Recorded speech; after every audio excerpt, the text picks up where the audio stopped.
bienvenidos a esta tercera lección de fotografía. Y hoy les quiero comentar que lo que vamos a pasar hoy son los principios técnicos. Esto va a ser en este tipo de triada de principio de cualquier cámara, lo que es el ISO, apertura y velocidad de obturación, de todo los otros nombres como lo conozcan. Y para ver cómo pueden esto manejarlo en un entorno y que sea todo muy fácil. Entrando en principio, el ISO. ¿Qué es lo que es el ISO? El ISO es en la cámara, todas tienen en la cámara el ISO y es la sensibilidad a la luz. Esto es, hay cámaras súper nuevas que tienen como sensibilidad 50, pero la gran mayoría tiene sensibilidad 100. Y de ahí ya subiendo a 1600, 3000, 5000. Y mientras menos ISO uses, ya menos sensible va a ser la luz. Por ejemplo, un día súper soleado, donde no hay ninguna nube, el cielo celeste, es cuando se usa el ISO 100 para que la foto salga normal, ¿me entienden?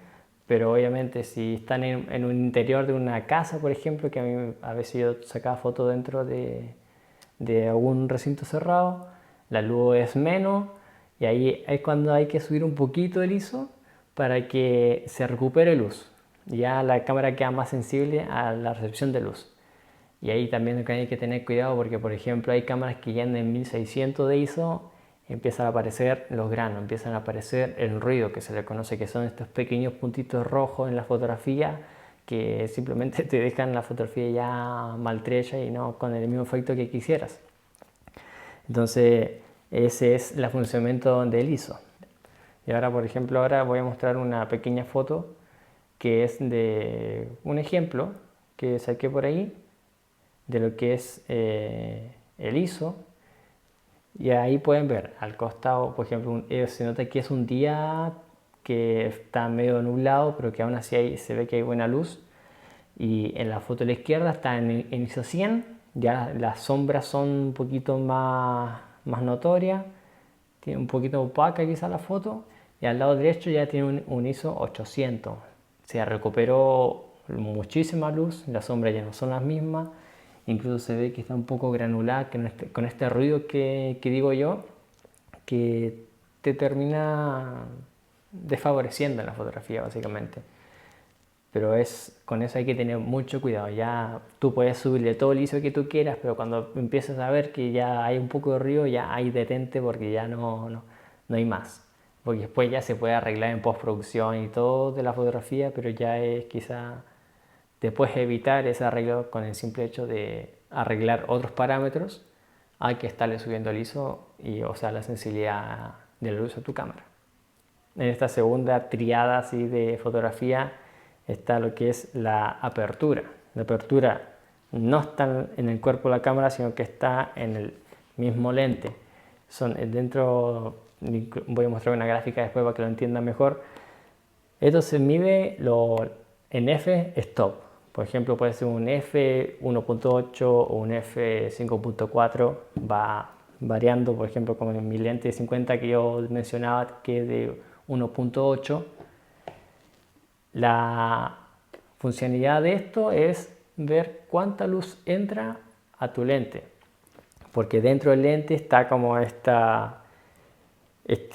bueno, eso como pequeños espejitos plásticos que se van cerrando así, que voy a mostrar la gráfica para que lo entiendan mejor. Por ejemplo, acá podemos ver que en un f1.4, que es un f-stop, el diafragma se abre y un f16 ya se cierra. Entonces deja entrar poca luz. ¿Y cuál es el sentido de esto? Por ejemplo, al inicio hasta yo me confundía que uno por lógica que quizás piensa que por menor f el hoyito que está en el diafragma es menos, pero no es todo lo contrario, sino que mientras más chico sea el número, mientras más chico sea el f-stop, más grande es la apertura, más luz entra. Entonces por eso esos lentes son muy caros algunos, porque tiene mucha luminosidad y eso también ya influye mucho en el valor. En un lente 50 milímetros o un 35 milímetros, si son de un f chiquitito, vayas a lograr ese efecto de desenfoque. Y después ya a la hora que uno quiere sacar fotos, por ejemplo, de paisaje, es cuando tiene que subir ese f-stop para que entre menos luz. ¿Eso qué hace? Va a haber menos profundidad de campo y va a estar todo enfocado, porque obviamente en una foto de retrato es la persona, el objeto que quiere retratar, y una fotografía ya de paisaje, tienes un lago, tienes un árbol, tienes montaña, tienes una carretera, tienes un montón de cosas, un montón de objetos que la idea es que queden todos enfocados. Entonces, como eso, entonces para que quede más claro, en un f-stop menor, la profundidad de campo es menor, y en una mayor f-stop, la profundidad de campo es mayor. Eso, para que quede claro, es todo lo que hay que saber básicamente a la hora de sacar una fotografía, foto de retrato, foto de paisaje. Mientras más abierto esté el diafragma, que eso es, mientras más chico sea el f-stop, menor profundidad de campo, o sea, ya el fondo está desenfocado y se produce ese bokeh en las fotografías. Pasando también a la velocidad de obturación. La velocidad, ahí ya volvemos al cuerpo de la cámara, y es cuando yo le hablaba sobre las reflex. Las reflex adentro tienen un espejo, y este espejo es el que dictamina cuánta luz en un periodo de tiempo va a entrar a tu cámara. Por ejemplo, yo la voy a prender y yo tengo acá una modalidad de disparo. Por ejemplo, esta cámara dispara 6 fotos por segundo, 6 fotogramas por segundo. Entonces, ¿eso qué va a hacer? Que el espejo que está adentro va a subir o bajar. ¿Sí? Va a hacer ese movimiento y va a sacar 6 fotos así, rapidísimo. Ahí, como pueden escuchar, si escuchan el micrófono, son varios movimientos en corto tiempo. Eso va a hacer que, bueno, es foto de ráfaga, pero ¿cuál es el sentido de esto? Que ese movimiento rápido va a hacer que entre poca luz. Entonces eso ya te va, por ejemplo, acá en Natales, acá en la Patagonia, que todos conocemos la jineteada y que yo voy allá a la jineteada a sacar fotos, uso este método para sacar ráfaga de fotos y congelar el movimiento, porque obviamente eso es una actividad donde hay mucho movimiento, el caballo salta y todo, entonces se necesita eso. Y después está lo que podría venir siendo la fotografía de larga exposición. Y eso me faltó mencionar, que los parámetros de obturación se mide en avos, entre 1.800 avos, 1.500 avos. Y mientras más grande sea este número, más rápido va a ser el parpadeo, el movimiento del espejo dentro de la cámara, y que va a congelar el movimiento. Bueno, ahora lo que haremos va a ser poner en práctica todo lo que en esta lección aprendimos, o sea, el ISO, apertura y la velocidad de obturación.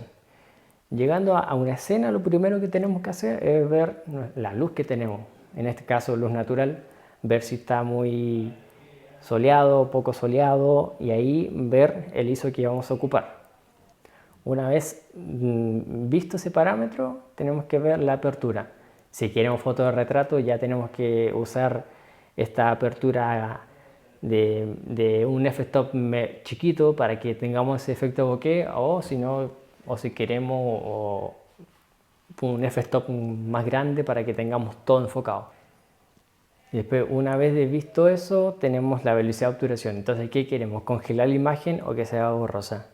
Entonces, podemos poner el personaje y ver si está haciendo algún deporte o algo, o congelarlo saltando y congelarlo. Entonces ahí ya ustedes van a ver abajo los parámetros de todo lo que usamos, el tipo de ISO, la apertura y la velocidad, que la velocidad va a ser una alta para poder congelar la situación que está pasando. Bueno, espero hayan entendido todo esto, toda esta triada de parámetros de la cámara y que salgan y practiquen y practiquen y practiquen todo lo que puedan llegar a aprender acá y más, porque obviamente uno siempre tiene que estar aprendiendo y como siempre di consejo de leer e informarte, solo a practicar. Es lo único que nos queda para poder aprender a usar todo esto de la mejor manera y aprovecharlo al máximo y sacarle el mejor provecho a todo el equipo que tengas, ya sea este tipo de equipo o la cámara de un celular que también tiene lo mismo, porque todas las cámaras tienen ese modo pro que uno también puede manejar estos tres elementos que es ISO, apertura y velocidad. Eso también se puede hacer. Entonces simplemente es conocer el equipo que tienes, ir, entrenar tu ojo y siempre darle sin miedo al éxito. Entonces sería eso también por hoy, chicos, chicas. Y bueno, muchas gracias por ver esto y nos vemos en la siguiente lección.